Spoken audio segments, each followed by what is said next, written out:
এখন আমরা হচ্ছে নাউনের যে ব্যবহার আছে বিভিন্ন ধরনের এই ব্যবহারগুলো শিখবো। দেন নেক্সট ক্লাসে আমরা তখন countable, uncountable and the other part করব। ঠিক আছে? ওকে, এটা জিনিস খেয়াল রাখবা, আমরা বেসিক ক্লাসে একটা বিষয় শিখেছিলাম যে আমরা জানি যে ভার্বের আগে কি হয়, সাবজেক্ট হয়, তাই না? আর ভার্বের পরে কি হয়, অবজেক্ট হয়। এবং আমরা এটাও শিখেছিলাম একমাত্র নাউন, হ্যাঁ, বা প্রোনাউনই কোন একটা সাবজেক্টের কাজ করতে পারে। অবজেক্টের ক্ষেত্রে সেম, একমাত্র নাউন বা প্রোনাউনই কোন একটা সেন্টেন্সে কিসের কাজ করতে পারে, অবজেক্টের কাজ করতে পারে। যেহেতু আমরা এটা নাউনের ক্লাস করতেছি, তো আমি নাউনকেই ফোকাস করব। তাহলে আমরা বলতে পারি না যে নাউন কোন একটি সেন্টেন্সের সাবজেক্টের কাজ করে, নাউন কোন একটা সেন্টেন্সের অবজেক্টের কাজ করে, রাইট? সো কোন একটা সেন্টেন্সে কোন একটা ওয়ার্ড যদি সাবজেক্টের জায়গায় থাকে তুমি ধরে নিবা সেটা নাউন। তো তুমি একটা ওয়ার্ড তুমি চেনোই না, বা সে সাবজেক্টের জায়গা দখল করে আছে, দ্যাট মিন্স কি সেটা নাউন।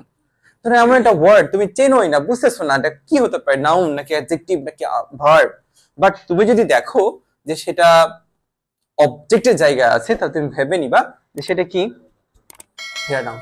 যেমন ধরো বললা যেরকম যে I water the plant, I water the plant regular, I water, তাহলে আই ওয়াটার দ্য প্ল্যান্ট, এখানে ওয়াটারটা দেখো তো ভার্বের মানে কোন জায়গায় আছে, সাবজেক্টের জায়গায় আসছে না অবজেক্টের জায়গায় নাই, তার মানে এটা ভার্ব। ঠিক আছে? আর যদি বলি যে I like to drink water, তাহলে ওয়াটার কি অন্য অবজেক্টের জায়গায় আছে, দ্যাট মিন্স এটা নাউন। হ্যাঁ, আমি আরো একটা এক্সাম্পল দিই, দেখো যদি বলি এরকম যে cricket, cricket is my favourite, cricket is my favourite game. Cricket is my favourite game. দেখো তো ভার্ব, ভার্বের আগে সাবজেক্ট, সাবজেক্ট মানে এটা এখন কি, নাউন, তাই না? আর যদি বলি কম যে আই লাইক ক্রিকেট, তাহলে ক্রিকেট এখানে অবজেক্ট না, অবজেক্ট মানে তো সেটা নাউন, তার মানে এটাও নাউন, তাই না? ক্রিকেট মতো ক্রিকেট খেলা, কিন্তু ক্রিকেটের অন্য একটা মিনিং আছে, কে বলতে পারে, জানো? হ্যাঁ, ক্রিকেট মানে ঝিঝি পোকা হয়, বুঝতে পেরেছো? ক্রিকেট মানে ঝিঝি পোকা, ঝিঝি ঝিঝি করে ওই পোকাগুলোকে বলা হয় ক্রিকেট। বোঝা গিয়েছে? এই তো, এটা হচ্ছে একটা ব্যবহার। আর খেয়াল রাখবা আরো যে এটা আরেকটা যে প্রিপোজিশন, প্রিপোজিশন প্লাস নাউন হয়। তোমরা জানো কিনা, প্রি মানে হচ্ছে পূর্বে, আর পজিশন মানে অবস্থান। কার পূর্বে অবস্থান? নাউনের পূর্বে অবস্থান। কিন্তু প্রিপোজিশন গুলো টুকটাক চেনই, যে at, by, of, in, to, for, from, এগুলো প্রিপোজিশন, তাই না? তো তুমি দেখো যে এগুলো কোন একটা ওয়ার্ডের আগে বসছে, তাহলে ওই ওয়ার্ডটা কি হয়ে যাবে জানো, নাউন হয়ে যাবে। ধরো যদি বলে হেভেন, স্বর্গ, কোন মানে কি, এটা নাউন নাকি অ্যাডজেক্টিভ নাকি? তো ধরো নাউন বললাম, বাট আরেকটু সহজ উপায় আছে কি, যদি এরকম বলি যে love, love comes from, love comes from heaven, ভালোবাসা,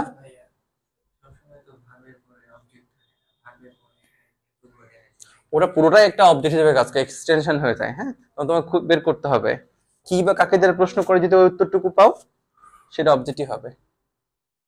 ঠিক আছে? যেমন তুমি বলতে যাচ্ছ যে ভাইয়া, এরকম বলি he is a student of Rajshahi college, তাই না? তাহলে ই যে স্টুডেন্ট, মানলাম স্টুডেন্ট অফ রাজশাহী কলেজ, কি ভাই, প্রিপারেশনের আগের অংশটুকু ধরতে হয়, সেখানে বুঝতে হবে। যেমন the prices of rice, subject কি, দ্য প্রাইসেস অফ রাইস। আচ্ছা বলতো, ইজ ইনক্রিজিং নাকি আর ইনক্রিজিং? আর ইনক্রিজিং হবে। দেখো দ্য প্রাইসেস অফ রাইস, এখানে কিন্তু দ্য প্রাইসেস আসবে, বুঝছো? দেখো দ্য প্রাইসেস অফ রাইস এটা পুরোটাই একটা সাবজেক্ট, ঠিক আছে? দ্য প্রাইসেস অফ রাইস এটা পুরোটাই একটা সাবজেক্ট, ঠিক আছে? এখন কথা হচ্ছে যে ভাই এত বড় সাবজেক্ট আমি কাকে মানে বেজ করে ভার্বটা দিব? তো নিয়ম হচ্ছে যদি প্রিপোজিশন যুক্ত হয়ে থাকে তাহলে প্রিপোজিশনের আগের অংশটুকু কাউন্ট করতে হয়। তো দেখো তো দ্য প্রাইসেস অফ রাইস, তাহলে অফ এর আগে দ্য প্রাইসেস না, এই প্রাইসেস এর কারণে আর হলো, বুঝে গেছে? তাই যেটা বলছিলাম যে যেমন ধরো লাভ কামস ফ্রম হেভেন, ভালোবাসা স্বর্গ থেকে আসে, হেভেন নিচে তার আগে ফ্রম আছে, তাই না? তার মানে এটা হচ্ছে কি নাউন। ওকে, এটা একটা শর্টকাট টেকনিক যে প্রিপারেশনের পরে একটা ওয়ার্ড সেটা কি হয় নাউন। এখন যে বিষয়টা আসবে, আরো আরো কয়েকটা সেন্টেন্স লিখি আমি তোমাদের।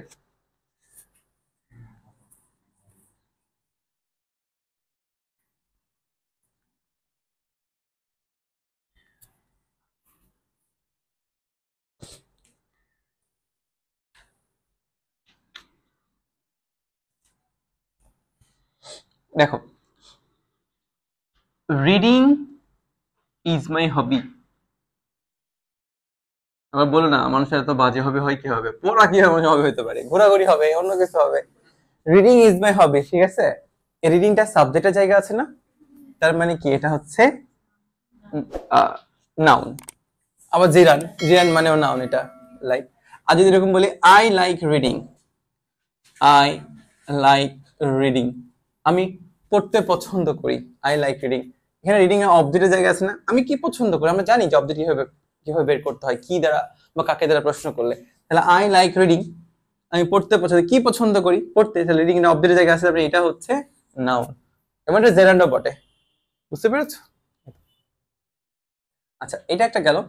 আর যদি বলি যে তোমাদের আমি জেরান্ড পার্টিসিপল পড়াইছিলাম, দেখবা জেরান্ড পার্টিসিপল এরকম কিছু আমি স্টেপ 2 তে কিছু ওয়ার্ড লিখেছিলাম এরকম যে সুইমিং পুল, হ্যাঁ, সুইমিং বয়, সুইমিং বয়, এরকম।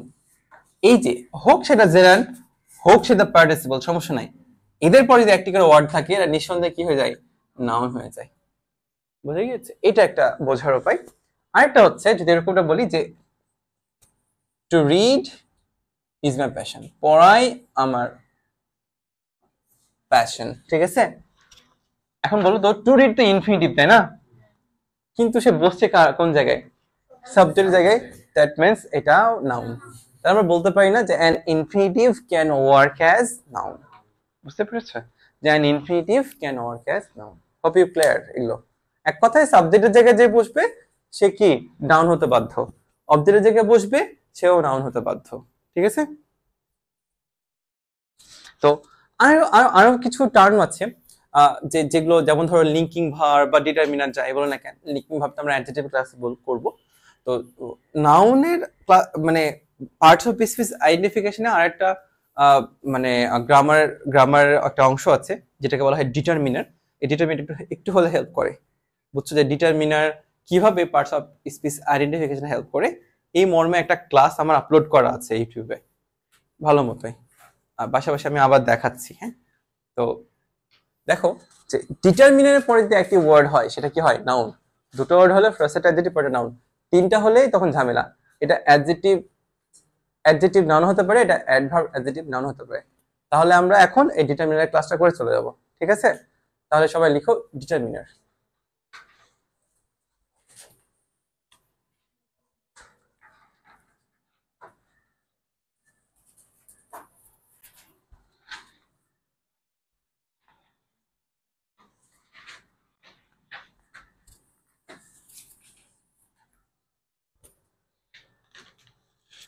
লিখছো ডিটারমিনার?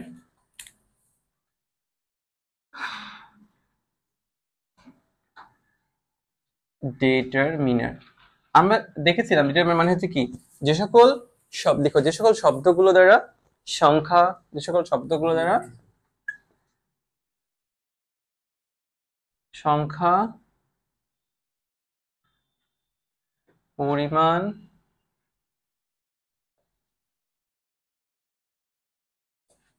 পরিমাপ, সংখ্যা, পরিমাণ, পরিমাপ, আর্টিকেল,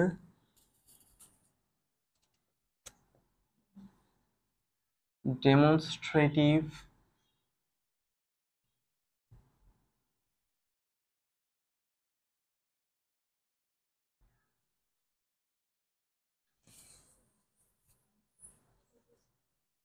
পজিটিভ কেস কে বোঝায় সেগুলোকে হচ্ছে কি ডিটারমিনার বলে। এখন দেখো ডেমনস্ট্রেটিভ সেগুলোকে কি বলা হয়, ডিটারমিনার বলা হয়। ডেমনস্ট্রেটিভ মানে তো আমরা জানি যে বিশেষভাবে নির্দেশ করে, এটা প্রোনাউন একটা পার্ট।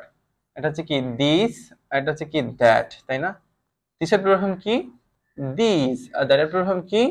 দোজ। পজিটিভ কেস কি জানি? এই সকল প্রোনাউনগুলোর অধিকার বা মালিকানা বোঝায় তাদেরকে আমরা কি বলি? পজেসিভ প্রোনাউন বলি, তাই না? তো সবগুলো, যেমন ধরো দিস ইজ মাই পেন, এটাও অধিকার বোঝাচ্ছে, দিস পেন ইজ মাইন এটাও অধিকার বোঝাচ্ছে, কিন্তু ভাই মাইন কিন্তু পজিটিভ কেস না, মাই হচ্ছে পজিটিভ কেস, কারণ যাদের পরে নাউন বসতে পারে তারাই হচ্ছে পজিটিভ কেস, মাইন কিন্তু ডাবল পজিটিভ কেস। আমার ডাবল পজিটিভ কেস দরকার নেই, আমার দরকার হচ্ছে পজিটিভ কেস। তো এগুলো আমি লিখেও দিচ্ছি, দেখো মাই, আওয়ার, এটাকে সংক্ষেপে পিসিও বলে, your, his, her, their, its. হ্যাঁ, এগুলো সবগুলোই কি বলা হয়? পজেসিভ কেস বলা হয়। বুঝতে পেরেছো? এন্ড সবগুলো মিলে হলো কি? ডিটারমিনার। এখন বললাম যে ডিটারমিনার পরে একটি ওয়ার্ড থাকলে কি হয়? নাউন হয়। দুটি ওয়ার্ড থাকলে কি হয়? ফার্স্টে অ্যাডজেক্টিভ, পরেরটা নাউন হয়। এখন তোমার কি আলাদা হওয়া দরকার আছে যে আর্টিকেলের পরে একটি ওয়ার্ড থাকলে নাউন হয়, আর্টিকেল পরে দুটি ওয়ার্ড থাকলে অ্যাডজেক্টিভ প্লাস নাউন হয়, ডেমনস্ট্রেটিভ পরে একটি ওয়ার্ড থাকলে এরকম হয়। পজিটিভ কেসের পর দরকার আছে কি? দরকার নেই। আমি সবগুলো একসাথেই বলে ফেললাম। আমাদের বইতে একটা একটা করে দেওয়া আছে, আর্টিকেলের পরে, পজিটিভ কেসের পরে। এটা না করে আমরা কি করেছি? একসাথে করে বুঝিয়ে ফেলছি। ওকে, এবার আমাদের কিছু এক্সাম্পল দিয়ে দেখো। যদি বলি যে আই, যেটা বলছিলাম যে ডিটারমিনারের পরে, ডিটারমিনারকে আমি ডি দ্বারা ইন্ডিকেট করছি, এর পরে একটি ওয়ার্ড থাকলে নাউন হয়, দুটি ওয়ার্ড থাকলে কি হয়? ফার্স্টটা অ্যাডজেক্টিভ, পরেরটা নাউন হয়। এইটা একটা সূত্র, এটা অলওয়েজই সঠিক। আবার এরকম বলি, ডিটারমিনারের পর যদি তিনটি ওয়ার্ড থাকে তাহলে ফার্স্টটা অ্যাডভার্ব, পরেরটা অ্যাডজেক্টিভ, তারপরেরটা নাউন হয়। এটাও যেমন সঠিক তেমন এটাও সঠিক যে ডিটারমিনারের পরে তিনটি ওয়ার্ড থাকলে অ্যাডজেক্টিভ প্লাস নাউন হয়, এটাও সঠিক। ওকে, কিভাবে হয় এটা আমি তোমাদেরকে দেখাচ্ছি। দেখো যে I am a student, I am a student, দেখো তো এ হচ্ছে একটা ডিটারমিনার, তাই না?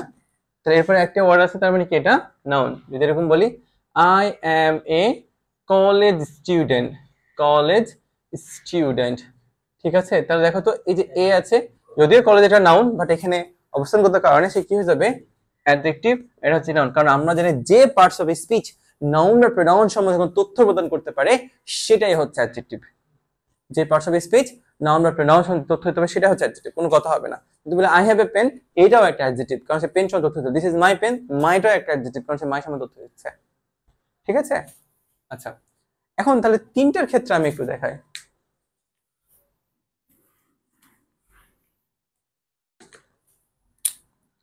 হি is a very smart boy, smart boy. তাহলে এক্ষেত্রে দেখো তিনটি ওয়ার্ড আছে না? তাহলে 1 2 3, দেখো অ্যাডভার্ব, অ্যাডজেক্টিভ, নাউন। ভাই এটা অটো অ্যাডভার্ব, অ্যাডজেক্টিভ, নাউন হয়ে যায় না।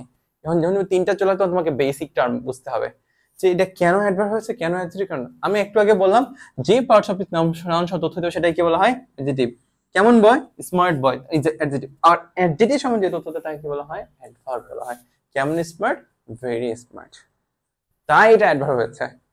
ওকে, তাহলে আমি আরেকটা দিই যে হি ইজ এ ইয়াং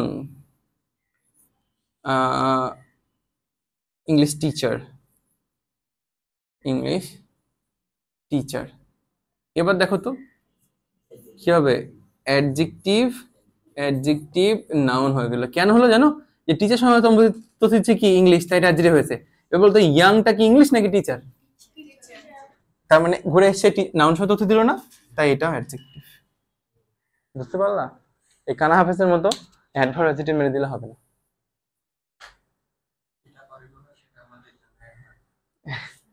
যদি এরকম বলো যে he is a very young, তখন আবার ভেরিটা কি হয়ে যাবে? অ্যাডভার্ব, কারণ সে সময় তথ্য দিল ইংলিশ টিচার, ইংলিশ না টিচার না ইয়াং, ইয়াং নিয়ে। তুমি কি বলো হি is a very teacher, he is a very English হয় না হি ইজ ভেরি ইয়াং? এটা আবার হয়।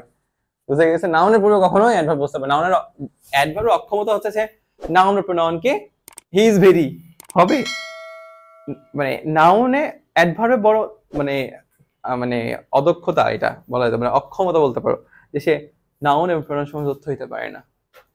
ওকে, এই হচ্ছে কাহিনী ডিটারমিনার মোটামুটি। এখন বলতে পারি আচ্ছা ভাইয়া কিন্তু বুঝলাম যে ডিটারমিনার থেকে আমরা কোনো কিছু স্টার্ট করি, তাহলে এটা শেষটা কোথায়? Full stop. এছাড়াও কি আর নাই? আরো আছে যে ডিটারমিনার হচ্ছে যদি স্টার্টিং হয়, স্টার্টিং পয়েন্ট হয়, তাহলে এন্ডিং পয়েন্টও আছে। এন্ডিং পয়েন্ট কি জানো?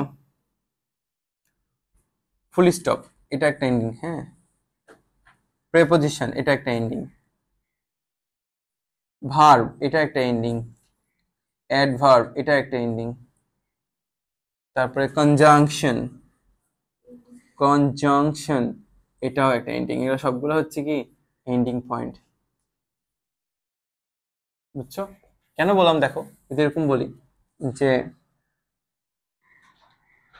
হি is a cricket player, cricket player of BD cricket team, of BD cricket team. Okay, এখন তুমি শুরু করলে যে পাইছি একটা আর্টিকেল, মানে ডিটারমিনেন্ট লাগা 1 2 3 4 5 6 এমনি করবা। কি করবা? এই যে সাফি দেখ, তুই যেটা বলছিলি, কি করবা তুমি এই ক্ষেত্রে?